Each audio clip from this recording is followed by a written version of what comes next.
नमस्कार, न्यूज 18 आप देख रहे हैं। मैं हूं आपके साथ में अमनदीप। तो आज जो खबरें आपको बताएंगे उसके बारे में पहले बताते हैं। एसपी महासचिव स्वामी प्रसाद मौर्य ने हिंदू धर्म पर फिर विवादित बयान दिया है। दिवाली के अवसर पर अपनी पत्नी के साथ में फोटो शेयर करते हुए लिखा कि 4 हाथ, 8 हाथ, 10 हाथ, 20 हाथ और 1000 हाथ वाला बच्चा आज तक पैदा नहीं हुआ, और तो 4 हाथ वाली लक्ष्मी कैसे पैदा हो सकती है। सनातन पर सवाल उठाने वाले स्वामी प्रसाद मौर्य ने रामचरितमानस के बाद में अब मां लक्ष्मी के खिलाफ विवादित बयान दिया।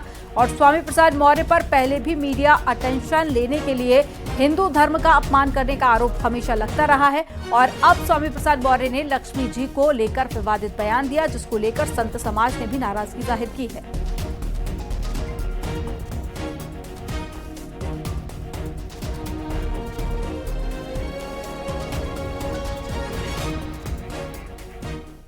कांग्रेस नेता आचार्य प्रमोद कृष्णम ने एसपी मौर्य के बयान पर करारा प्रहार किया है। उन्होंने कहा कि ऐसा लगता है कि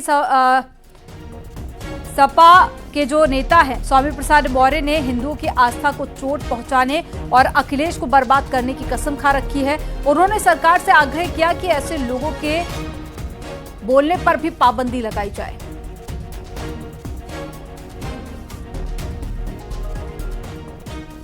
कसम खा रखा, 2 संकल्प ले रखे।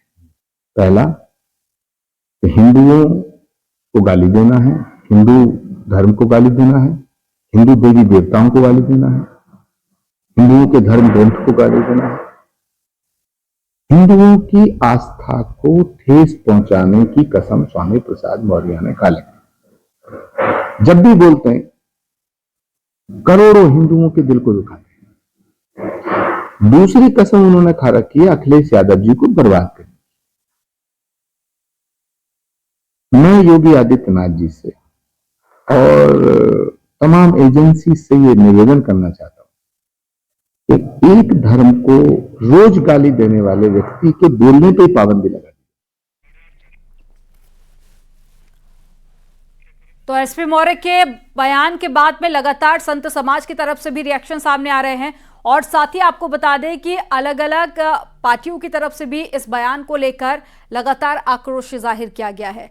सपा नेता स्वामी प्रसाद मौर्य की तरफ से दिए गए बयान को लेकर अब जो समाजवादी पार्टी है उनकी मुश्किलें भी बढ़ती जा रही हैं, क्योंकि इससे पहले भी जब कई नेताओं से बातचीत की गई तो उन्होंने कहा कि ये स्वामी प्रसाद मौर्य का बयान नहीं है, समाजवादी पार्टी का बयान है, क्योंकि पार्टी का लगातार समर्थन मिल रहा है, जिसके चलते स्वामी प्रसाद मौर्य इस तरह की बयानबाजी कर रहे हैं।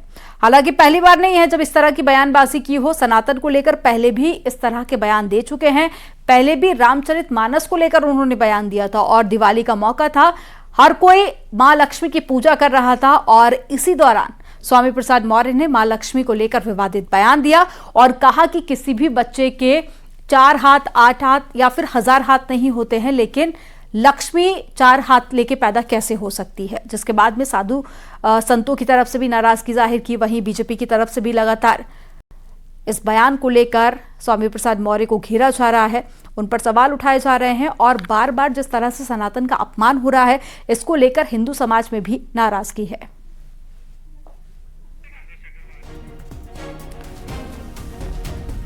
तो स्वामी प्रसाद मौर्य ने अपनी पत्नी की फोटो ट्वीट की थी और उसे शेयर करते हुए यह बात लिखी, जिसके बाद में न सिर्फ स्वामी प्रसाद मौर्य की मुश्किलें बल्कि समाजवादी पार्टी को भी लेकर लोग सवाल खड़े कर रहे हैं। तो स्वामी प्रसाद मौर्य का एक बार फिर से विवादित बयान, जिसमें मां लक्ष्मी पर बेतुकी टिप्पणी स्वामी प्रसाद मौर्य की तरफ से की गई।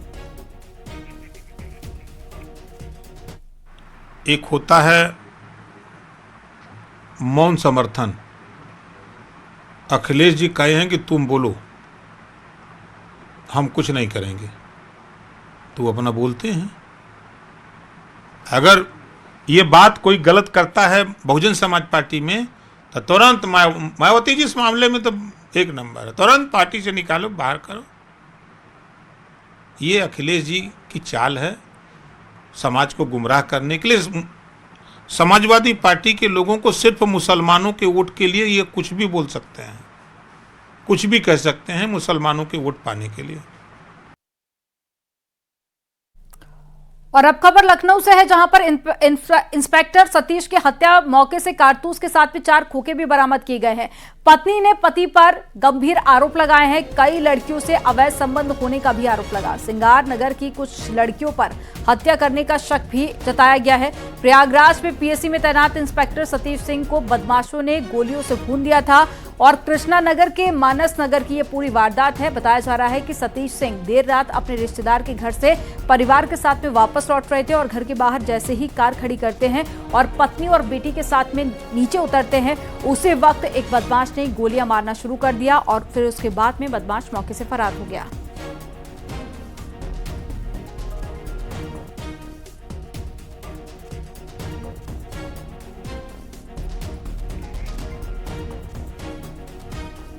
डायल 112 पर सूचना प्राप्त हुई कि सतीश कुमार नाम के एक व्यक्ति को उनके घर के गेट के जस्ट बाहर एक अज्ञात व्यक्ति द्वारा गोली मार के घायल कर दिया गया है।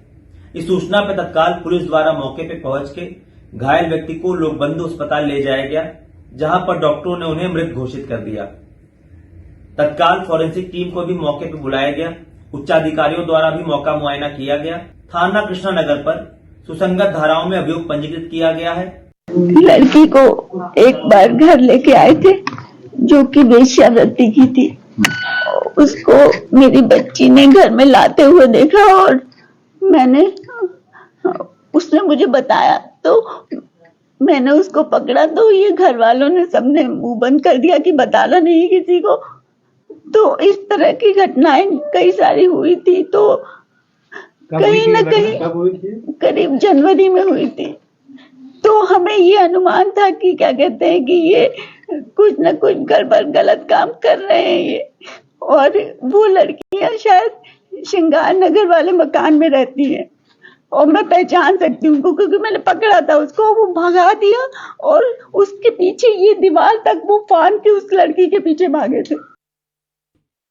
तो इंस्पेक्टर की पत्नी को आप सुन रहे थे, जिन्होंने कई गंभीर आरोप लगाए और कहा कि एक बार एक लड़की को भी साथ में लाए थे। जिस तरह की बातें इंस्पेक्टर की पत्नी की द्वारा की गई हैं, अब इसके बाद में इस पूरे मामले को एक नया एंगल मिल गया है, क्योंकि फिलहाल जो पुलिस जांच कर रही थी उसमें कई एंगल निकलकर सामने आए थे और अब इंस्पेक्टर की पत्नी की तरफ से जो बातें कही गई हैं उसके बाद में एक और नया इस पूरे एंगल मामले को मिल गया है।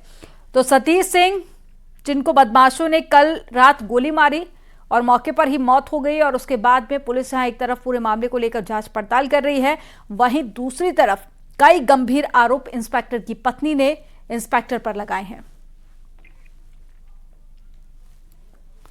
प्रयागराज में पीएसी में तैनात इंस्पेक्टर सतीश सिंह की कृष्णानगर थाना क्षेत्र में उनके घर के बाहर हत्या कर दी गई गोली मार के। ये उनका आवास है और वो दिवाली के मौके पर अपने घर आए हुए थे। उनकी पत्नी और बेटी गाड़ी में थी और वो ताला खोलने के लिए यहाँ पर अपने घर के पास पहुंचे और ये आप देख सकते हैं ये किस तरीके से यहाँ पर वो गिरे और गोली मारकर उनकी हत्या कर दी गई। पुलिस पूरे मामले की जांच पड़ताल में जुटी हुई है। उनके साथ में उनकी पत्नी और बेटी थी। बेटी और पत्नी गाड़ी में बैठी हुई थी और वो गाड़ी से उतर के अपने घर का ताला खोलने उतरे थे और उसी दौरान वारदात की गई, उनकी गोली मारकर हत्या कर दी गई। वहीं अगर परिवारजनों के माने तो इस पूरे मामले में उनकी पत्नी का सीधे तौर पर कहना है कि किसी लड़की से जुड़ा हुआ मामला था, वो यहाँ पर अक्सर आया करती थी और जिसपे उन्होंने नाराजगी जताई।